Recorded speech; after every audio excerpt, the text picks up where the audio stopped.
दरम्यान एक मोठी बातमी येते। मुंबई गोवा महामार्ग अद्याप ठप्पच असल्याची बातमी मिळतेय।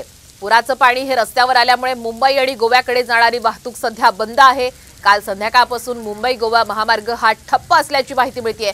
कुडाळ पावशी इथं मुंबई गोवा महामार्गावर पाणी आलेलं आहे आणि वाहनांच्या दोन्ही बाजूने यामुळे रांगा लागल्याचं पाहायला मिळतंय। मुंबई गोवा महामार्ग बंद असल्यामुळे अनेक वाहन चालकांच्या अडचणी झालेल्या आहेत, कारण कुडाळ पावशी इथं मुंबई गोवा महामार्गावर पाणी साचलेलं आहे आणि दोन्ही बाजूने आपण पाहतोय वाहनांच्या लांबच लांब लागलेल्या आहेत।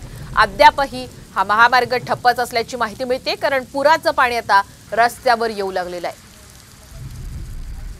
त्यामुळे दोन्ही बाजूने मुंबई आणि गोव्याकडे जाणारी ही दोन्ही बाजूने असणारी वाहतूक सध्या बंदच आहे।